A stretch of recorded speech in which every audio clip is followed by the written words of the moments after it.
विरासत से तय नहीं होंगे सियासत के फैसले, विरासत से तय नहीं होंगे सियासत के फैसले, उड़ान तय करेगी कि आसमान किसका है। जी हाँ दोस्तों, बिल्कुल। जय हिंद, वंदे मातरम। आप सभी लोगों का एक बार फिर से स्वागत है आज की इस वीडियो में। दोस्तों, आज हम फिर से जानने वाले हैं बीएड प्रवेश परीक्षा 2022 से संबंधित कुछ महत्वपूर्ण प्रश्नों के बारे में, और इसी के क्रम में आज हम सॉल्व करने वाले हैं प्रैक्टिस सेट नंबर 11 को। तो आइए समय को व्यर्थ किए बिना आज की क्लास को शुरू करते हैं। आज का हमारा पहला प्रश्न है, निम्नलिखित विद्रोहों में से किसको बंकिम चंद्र चटर्जी ने अपने उपन्यास आनंद मठ में उल्लेख कर प्रसिद्ध किया। निम्नलिखित विद्रोहों में से वह कौन सा विद्रोह था जिसे बंकिम चंद्र चटर्जी द्वारा रचित उपन्यास आनंद मठ में उल्लेखित करके प्रसिद्ध कर दिया गया। तो इसका सही उत्तर हो जाएगा साथियों, सन्यासी विद्रोह। सन्यासी विद्रोह एक ऐसा विद्रोह था जिसको बंकिम चंद्र चटर्जी जी ने अपने उपन्यास आनंद मठ में उल्लेखित किया था, या अपने उपन्यास आनंद मठ में इसका उल्लेख किया था। सही उत्तर है सन्यासी विद्रोह। दूसरा प्रश्न है, lectures from Colombo to Almora निम्नलिखित में से किस एक के अनुभवों पर आधारित है। Lectures from Colombo to Almora निम्नलिखित में से किस एक के अनुभवों पर आधारित है। तो इसका सही उत्तर हो जाएगा स्वामी विवेकानंद। स्वामी विवेकानंद जी के अनुभवों पर ये आधारित है। तीसरा प्रश्न है, बलवंत राय मेहता समिति का गठन किस वर्ष किया गया। बलवंत राय मेहता समिति का गठन किस वर्ष किया गया। इसका सही उत्तर हो जाएगा साथियों option number D. Option number D सही हो जाएगा। 1957 ईस्वी में बलवंत राय मेहता समिति का गठन किया गया था। किस राज्य में पंचायती राज्य व्यवस्था सर्वप्रथम लागू की गई और कब। किस राज्य में भारत में सर्वप्रथम पंचायती राज्य व्यवस्था लागू की गई और कब लागू की गई। तो इसका सही उत्तर हो जाएगा साथियों ऑप्शन नंबर बी। राजस्थान में पहली बार, राजस्थान जो कि भारत का एक राज्य है, यहाँ पहली बार पंचायती राज व्यवस्था लागू की गई। और कब लागू की गई। तो इसका सही उत्तर हो जाएगा अक्टूबर 1959 ईस्वी में। अक्टूबर 1959 ईस्वी में भारत में पहली बार किसी राज्य में पंचायती राज व्यवस्था लागू की गई थी।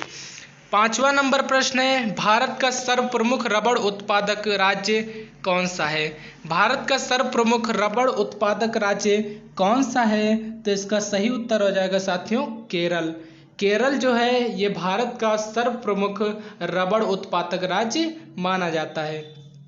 और छठा नंबर प्रश्न है, भारत में आम का सबसे बड़ा उत्पादक राज्य कौन सा है। भारत में आम का सबसे बड़ा उत्पादक राज्य कौन सा है। सही उत्तर हो जाएगा उत्तर प्रदेश। उत्तर प्रदेश जो भारत का एक राज्य है, यह भारत में आम का सबसे बड़ा उत्पादक राज्य है। महत्वपूर्ण प्रश्न है साथियों। ये सारे प्रश्न बीएड प्रवेश परीक्षा 2022 के दृष्टिकोण से बहुत ही ज़्यादा महत्वपूर्ण होने वाले हैं। तो वीडियो को बिना स्किप किए आखिरी तक देखते रहिएगा। सातवां नंबर प्रश्न है, नंदा देवी राष्ट्रीय उद्यान किस राज्य में स्थित है। नंदा देवी राष्ट्रीय उद्यान किस राज्य में स्थित है। तो सही उत्तर हो जाएगा साथियों उत्तराखंड में। उत्तराखंड में नंदा देवी राष्ट्रीय उद्यान स्थित है। समय को देखते हुए, क्योंकि आपकी परीक्षा अब बहुत ही निकट है, इसलिए अब कम प्रश्नों के बजाय हम अधिक से अधिक और महत्वपूर्ण प्रश्नों को आपके सम्मुख रख रहे हैं। तो आप वीडियो को पूरी लास्ट तक जरूर देखिए, ये प्रश्न आपके लिए बहुत ही ज़्यादा महत्वपूर्ण होने वाले हैं। आठवां नंबर प्रश्न है साथियों, मानस वन्य जीव अभ्यारण्य किस राज्य में स्थित है। मानस वन्य जीव अभ्यारण्य किस राज्य में स्थित है। सही उत्तर हो जाएगा असम। मानस वन्य जीव अभ्यारण्य असम राज्य में स्थित है। नौवां नंबर प्रश्न है साथियों, नौवां नंबर प्रश्न हो जाएगा, नेपानगर में स्थित सबसे महत्वपूर्ण उद्योग कौन सा है। नेपानगर में स्थित सबसे महत्वपूर्ण उद्योग कौन सा है। तो इसका सही उत्तर हो जाएगा साथियों अखबारी कागज। नेपानगर में स्थित सबसे महत्वपूर्ण उद्योग कौन सा है। सही उत्तर हो जाएगा अखबारी कागज। 10वां नंबर प्रश्न है, नव नालंदा महाविहार किसके लिए विख्यात है? नव नालंदा महाविहार किसके लिए विख्यात है? सही उत्तर हो जाएगा साथियों हेनसांग स्मारक। हेनसांग स्मारक के रूप में नव नालंदा महाविहार विख्यात है। 11वां नंबर प्रश्न है, एतमुद्दौला का मकबरा आगरा में किसने बनवाया? एतमुद्दौला का मकबरा आगरा में किसने बनवाया? तो इसका सही उत्तर हो जाएगा साथियों नूरजहां ने। नूरजहां ने एतमुद्दौला का मकबरा आगरा में बनवाया था। 12वां नंबर प्रश्न है, अंकोर वाट कहाँ अवस्थित है? अंकोर वाट कहाँ अवस्थित है? तो इसका सही उत्तर हो जाएगा साथियों option number D, Angkor Wat Cambodia में स्थित है। अगर पूछ लेता है आपसे परीक्षा में कि अंकोर वाट कहाँ अवस्थित है, तो इसका सही उत्तर हो जाएगा साथियों कंबोडिया में। 13 नंबर प्रश्न है, बैक्टीरिया की खोज सबसे पहले किसने की थी? बैक्टीरिया की खोज सबसे पहले किसने की थी? तो इसका सही उत्तर हो जाएगा ऑप्शन नंबर एवी ल्यूनहॉक ने सबसे पहली या सर्वप्रथम बैक्टीरिया की खोज की थी। इंपॉर्टेंट प्रश्न है साथियों। और 14 नंबर प्रश्न है, द फ्यूचर ऑफ इंडिया नामक पुस्तक के लेखक कौन है? द फ्यूचर ऑफ इंडिया नामक पुस्तक के लेखक कौन है? सही उत्तर हो जाएगा साथियों बिमल जालान। बिमल जालान महोदय जो है ये द फ्यूचर ऑफ इंडिया पुस्तक के लेखक हैं। 15 नंबर प्रश्न है, वायरस द्वारा पैदा किया जाने वाला रोग कौन सा है? वायरस द्वारा पैदा किया जाने वाला रोग कौन सा है? तो इसका सही उत्तर हो जाएगा साथियों option number C. Option number C सही हो जाएगा। वायरस द्वारा पैदा किया जाने वाला रोग कौन सा है? जुखाम। जुखाम जो है ये वायरस द्वारा पैदा होने वाला रोग है। सही उत्तर हो जाएगा ऑप्शन नंबर सी। 16 नंबर प्रश्न है साथियों, डॉक्टर मनमोहन सिंह ने भारत की जिस एक नदी को राष्ट्रीय नदी घोषित किया था उस नदी का नाम क्या है? डॉक्टर मनमोहन सिंह जी ने भारत की जिस एक नदी को राष्ट्रीय नदी के रूप में घोषित किया था वह नदी कौन सी है? तो इसका सही उत्तर हो जाएगा साथियों गंगा। गंगा को भारत की राष्ट्रीय नदी माना जाता है और डॉक्टर मनमोहन सिंह ने जो भारत के पूर्व प्रधानमंत्री हैं उन्होंने गंगा को राष्ट्रीय नदी घोषित किया था। 17 नंबर प्रश्न है, दौड़ के दौरान धावक का गुरुत्व केंद्र होता है। दौड़ के दौरान धावक का गुरुत्व केंद्र होता है तो सही उत्तर हो जाएगा उसके पैरों के आगे। जब धावक दौड़ते हैं तो उनका जो गुरुत्व केंद्र होता है वह कहाँ होता है? तो सही उत्तर हो जाएगा उसके पैरों के आगे। ऑप्शन नंबर ए सही हो जाएगा। 18 नंबर प्रश्न है साथियों, सूखा बालू चमकीला क्यों दिखाई देता है जबकि गीला बालू विद्युतहीन होता है? सही उत्तर इसका क्या हो जाएगा? सूखा बालू चमकीला क्यों दिखाई देता है? इसका सही उत्तर हो जाएगा साथियों क्योंकि इसका कारण परावर्तन है। परावर्तन के कारण सूखा बालू चमकीला दिखाई देता है। जब परावर्तन की घटना सूखे बालू पर होती है तो वह चमकने लगता है, इसलिए परावर्तन के कारण ही सूखा बालू चमकीला दिखाई देता है। 19वां नंबर प्रश्न है साथियों, गैलेना एक खनिज है। गैलेना एक खनिज है। गैलेना एक खनिज है, इसका सही उत्तर क्या होगा? तो इसका सही उत्तर हो जाएगा साथियों लेड का। गैलेना लेड का एक खनिज है। 20 नंबर प्रश्न है साथियों, मैग्नीशियम एक मिश्र धातु है। मैग्नीशियम एक मिश्र धातु है, इसका सही उत्तर क्या हो जाएगा? तो सही उत्तर हो जाएगा साथियों एल्युमिनियम और मैग्नीशियम की एक या मिश्र धातु है। कौन सी? मैग्नीशियम एल्युमिनियम और मैग्नीशियम की मिश्र धातु है। ऑप्शन नंबर ए सही हो जाएगा। 21 नंबर प्रश्न है, आयरन को जस्तेदार बनाने के लिए प्रयोग किया जाता है। आयरन को जस्तेदार बनाने के लिए क्या प्रयोग किया जाता है? तो इसका सही उत्तर हो जाएगा साथियों जिंक का। आयरन को जस्तेदार बनाने के लिए जिंक का प्रयोग किया जाता है। अमीबा का चलन अंग कौन सा है? अमीबा का चलन अंग कौन सा है? तो इसका सही उत्तर हो जाएगा साथियों इसका सही उत्तर हो जाएगा साथियों option number A. Option number A इसका सही उत्तर हो जाएगा। पादप जो होता है ये अमीना का चलन अंग होता है। महत्वपूर्ण प्रश्न है साथियों। 23 नंबर प्रश्न है, भारत में कार्यरत कुल डाकघरों का कितना प्रतिशत ग्रामीण क्षेत्रों में कार्यरत है? भारत में कार्यरत कुल डाकघरों का कितना प्रतिशत भाग ग्रामीण क्षेत्रों में कार्यरत है? तो इसका सही उत्तर हो जाएगा साथियों 89%। ऑप्शन नंबर सी सही हो जाएगा। 89% जो भाग है डाकघरों का वह अब भी ग्रामीण क्षेत्रों में कार्यरत है। 24 नंबर प्रश्न है, पैगंबर मुहम्मद के जन्मदिन के उपलक्ष्य में कौन सा त्यौहार मनाया जाता है?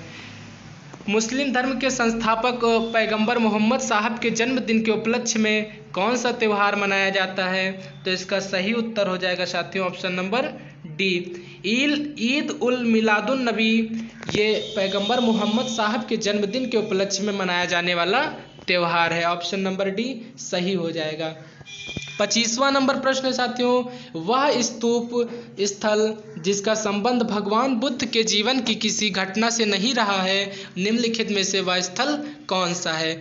वह स्तूप स्थल जिसका संबंध भगवान बुद्ध के जीवन की किसी घटना से नहीं रहा है, इसका सही उत्तर हो जाएगा साथियों ऑप्शन नंबर बी, सांची का स्तूप भगवान बुद्ध से किसी भी प्रकार से संबंधित नहीं है।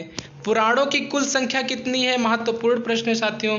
26 नंबर प्रश्न हो जाएगा कि पुराणों की कुल संख्या कितनी है? तो इसका सही उत्तर क्या हो जाएगा साथियों? सही उत्तर हो जाएगा साथियों 18। अब तक कुल 18 पुराण हैं। सही उत्तर हो जाएगा, पूछ ले अगर आपसे कि कुल कितने पुराण हैं, तो सही उत्तर हो जाएगा साथियों 18। 27वां नंबर प्रश्न है, सामान्य मानों में पाए जाने वाले गुणसूत्रों की संख्या कितनी होती है? सामान्य मानवों में पाए जाने वाले गुणसूत्रों की संख्या कितनी होती है? तो इसका सही उत्तर हो जाएगा 46। सामान्य मानवों में 46 गुणसूत्र पाए जाते हैं। रक्तदाब मापने के लिए प्रयुक्त उपकरण को कहते हैं। 28 नंबर प्रश्न है, रक्तदाब मापने के लिए प्रयुक्त उपकरण को क्या कहते हैं? तो इसका सही उत्तर हो जाएगा साथियों ऑप्शन नंबर सी, स्फिग्नोमैनोमीटर से रक्तदाब को मापा जाता है। महत्वपूर्ण प्रश्न है साथियों। 29 नंबर प्रश्न है, पद आर्च कारक का अर्थ है। पद आर्च कारक का अर्थ क्या है? तो इसका सही उत्तर हो जाएगा साथियों सीसस कारक। सीसस कारक पद आर्च कारक का अर्थ होता है। अगला और 30वां नंबर प्रश्न है, पेनिसिलिन की खोज किसने की थी? महत्वपूर्ण प्रश्न है कि पेनिसिलिन की खोज किसने की थी? तो इसका सही उत्तर हो जाएगा अलेक्जेंडर फ्लेमिंग ने। अलेक्जेंडर फ्लेमिंग ने पेनिसिलिन की खोज की थी। महत्वपूर्ण प्रश्न है साथियों। 31 नंबर प्रश्न है, भारतीय संसद द्वारा दल बदल विरोधी विधेयक किस वर्ष में पारित किया गया था? भारतीय संसद द्वारा दल बदल विरोधी विधेयक किस वर्ष में पारित किया गया था? सही उत्तर हो जाएगा ऑप्शन नंबर डी, 1950 ईस्वी में भारतीय संसद द्वारा दल बदल विरोधी विधेयक पारित किया गया था। 32वां नंबर प्रश्न है, निम्नांकित में से कौन सी गैस वायुमंडल का भाग नहीं है? निम्नलिखित में से कौन सी गैस वायुमंडल का भाग नहीं है? तो इसका सही उत्तर हो जाएगा क्लोरीन। क्लोरीन वायुमंडल में पाई जाने वाली गैस नहीं है, या क्लोरीन वायुमंडल का भाग नहीं है। सीबी का पूरा रूप क्या है? या सीबी का फुल फॉर्म क्या होता है? तो इसका सही उत्तर हो जाएगा साथियों option number D, securities and exchange board of India. ये सेबी का फुल फॉर्म होता है। महत्वपूर्ण प्रश्न है साथियों, पूछा भी जा चुका है कि सेबी का फुल फॉर्म क्या होता है? तो इसका सही उत्तर हो जाएगा securities and exchange board of India. ये सेबी का पूरा नाम या पूरा रूप होता है। 34वां नंबर प्रश्न है, पोंगल किस राज्य का चर्चित पर्व है? पोंगल किस राज्य का चर्चित पर्व है? तो इसका सही उत्तर हो जाएगा साथियों तमिलनाडु का। पोंगल तमिलनाडु का एक चर्चित पर्व या चर्चित त्यौहार माना जाता है। 35वां नंबर प्रश्न क्या है साथियों? 35वां नंबर प्रश्न है साथियों, बद्रीनाथ धाम किस देवता को समर्पित है? बद्रीनाथ धाम किस देवता को समर्पित है? तो इसका सही उत्तर हो जाएगा भगवान विष्णु को। भगवान विष्णु को बद्री धाम, अगर पूछ ले बद्री धाम किस देवता को समर्पित है, तो सही उत्तर हो जाएगा भगवान विष्णु को। बद्री धाम भगवान विष्णु को समर्पित एक धाम है। 36वां नंबर प्रश्न है, माउंट आबू में दिलवाड़ा मंदिर है। माउंट आबू में जो दिलवाड़ा मंदिर है वो किस धर्म का है? तो इसका सही उत्तर हो जाएगा साथियों जैन मंदिर। माउंट आबू में दिलवाड़ा मंदिर जो है यह एक जैन मंदिर है। 37वां नंबर प्रश्न है, उत्तर प्रदेश में जैन एवं बौद्ध दोनों धर्मों का एक प्रसिद्ध तीर्थ स्थल है। उत्तर प्रदेश में जैन एवं बौद्ध दोनों धर्मों का एक प्रसिद्ध स्थल निम्नलिखित में से कौन सा है? तो इसका सही उत्तर हो जाएगा साथियों कौशाम्बी। कौशाम्बी जो है यह जैन एवं बौद्ध दोनों धर्मों का एक प्रसिद्ध स्थल है जो कि उत्तर प्रदेश में है।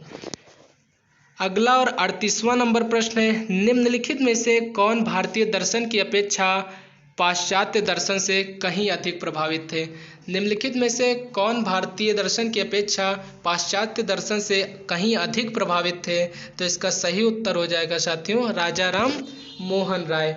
राजा राम मोहन राय भारतीय दर्शन की अपेक्षा पाश्चात्य दर्शन से ज़्यादा प्रभावित थे। 39वां नंबर प्रश्न है, चाय के उत्पादन में भारत का विश्व में कौन सा स्थान है? महत्वपूर्ण प्रश्न है कि चाय के उत्पादन में भारत का विश्व में कौन सा स्थान है? तो इसका सही उत्तर हो जाएगा साथियों पहला। चाय के उत्पादन में भारत का विश्व में पहला स्थान है और ये हमारे लिए गर्व की बात है। इंपॉर्टेंट प्रश्न है साथियों कि चाय के उत्पादन में भारत का विश्व में कौन सा स्थान है? तो सही उत्तर हो जाएगा पहला स्थान। 40 नंबर प्रश्न है, आलू उत्पादन के मामले में भारत का विश्व में कौन सा स्थान है? आलू उत्पादन के मामले में भारत में विश्व का कौन सा स्थान है? तो इसका सही उत्तर हो जाएगा 40 नंबर प्रश्न का साथियों ऑप्शन नंबर सी। आलू के उत्पादन के मामले में भारत विश्व में 5वें स्थान पर आता है। महत्वपूर्ण प्रश्न है साथियों, पूछता है अगर कि आलू के उत्पादन के मामले में भारत का विश्व में कौन सा स्थान है? सही उत्तर हो जाएगा साथियों 5वां स्थान। 41वां नंबर प्रश्न है, उत्तर प्रदेश विधान परिषद में राज्यपाल कितने सदस्यों को मनोनीत कर सकता है? उत्तर प्रदेश विधान परिषद में राज्यपाल कुल कितने सदस्यों को मनोनीत कर सकता है? तो इसका सही उत्तर हो जाएगा साथियों 18 सदस्यों को। उत्तर प्रदेश विधान परिषद में राज्यपाल कुल 18 सदस्यों को मनोनीत कर सकता है। 42वां नंबर प्रश्न है, जामिया मिलिया इस्लामिया की स्थापना किसने की थी? जामिया मिलिया इस्लामिया की स्थापना किसने की थी? तो इसका सही उत्तर हो जाएगा साथियों डॉक्टर जाकिर हुसैन ने। डॉक्टर जाकिर हुसैन ने जामिया मिलिया इस्लामिया की स्थापना की थी। महत्वपूर्ण प्रश्न है, पूछेगा जामिया मिलिया इस्लामिया की स्थापना किसने की थी? तो सही उत्तर हो जाएगा साथियों option number B. Doctor Zakir Hussain ने जामिया मिलिया इस्लामिया की स्थापना की थी। 43वां नंबर प्रश्न है, विश्व में सुधार हेतु ब्रिटिश सरकार ने सैडलर आयोग कब नियुक्त किया? शिक्षा में सुधार हेतु ब्रिटिश सरकार ने सैडलर आयोग कब नियुक्त किया? तो इसका सही उत्तर हो जाएगा साथियों ऑप्शन नंबर बी। 1917 ईस्वी में ब्रिटिश सरकार ने शिक्षा में सुधार हेतु सैडलर आयोग नियुक्त किया था। 44वां नंबर प्रश्न है, नवोदय विद्यालय के संदर्भ में कौन सा कथन सही है? निम्नलिखित में से कौन सा कथन नवोदय विद्यालय के संदर्भ में सही है? तो इसका सही उत्तर जो हो जाएगा साथियों वो हो जाएगा option number B. Navodaya Vidyalaya बहुत ही लोकप्रिय शिक्षण संस्थान है जिसमें प्रतिवर्ष 30,000 नए छात्रों को प्रवेश दिया जाता है। यह इसकी एक खासियत है और यही इसका सही उत्तर भी हो जाएगा। 45वां नंबर प्रश्न है, रुधिर वर्गों की खोज किसने की थी? रुधिर वर्गों की खोज किसने की थी? तो इसका सही उत्तर हो जाएगा साथियों लैंड स्टीनर ने रुधिर वर्गों की खोज की थी। ब्लड ग्रुप की खोज किसने की? सही उत्तर हो जाएगा लैंड स्टीनर ने रुधिर वर्गों की खोज की थी। इंपॉर्टेंट प्रश्न है साथियों, ध्यान में रखिएगा। 46वां नंबर प्रश्न है, निम्नलिखित में से कौन सा जानवर सारनाथ स्तंभ पर उत्कीर्ण नहीं है? निम्नलिखित में से वह कौन सा जानवर है जो सारनाथ के स्तंभ पर उत्कीर्ण नहीं किया गया है? तो इसका सही उत्तर हो जाएगा साथियों ऑप्शन नंबर बी। हिरण एक ऐसा जानवर है जो सारनाथ स्तंभ पर उत्कीर्ण नहीं है। 47वां नंबर प्रश्न है, हर्ष द्वारा आयोजित कन्नौज सभा किसके सम्मान में की गई थी? हर्ष द्वारा आयोजित कन्नौज सभा किसके सम्मान में की गई थी? तो इसका सही उत्तर हो जाएगा साथियों ऑप्शन नंबर सी, ह्वेनसांग के सम्मान में हर्ष द्वारा कन्नौज सभा का आयोजन किया गया था। इंपॉर्टेंट प्रश्न है। 48वां नंबर प्रश्न है और बहुत ही महत्वपूर्ण प्रश्न है कि मानव द्वारा प्रयुक्त पहली धातु कौन सी थी? मानव द्वारा प्रयुक्त की जाने वाली पहली धातु कौन सी थी? तो इसका सही उत्तर क्या हो जाएगा? इसका सही उत्तर हो जाएगा साथियों कॉपर। मानव द्वारा प्रयुक्त की जाने वाली पहली धातु कॉपर थी, सही उत्तर हो जाएगा। अगला और 49वां नंबर प्रश्न है, सातवाहन अपने सिक्के मुख्यतः किस धातु से बनाते थे?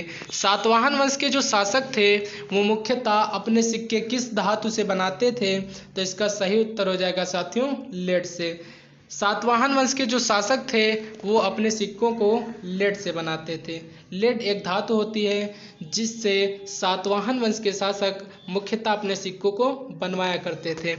50वां और आज का अंतिम प्रश्न है साथियों, निम्नलिखित में से सबसे ऊंचा मेघ कौन सा है? निम्नलिखित में से सबसे ऊंचा मेघ कौन सा है?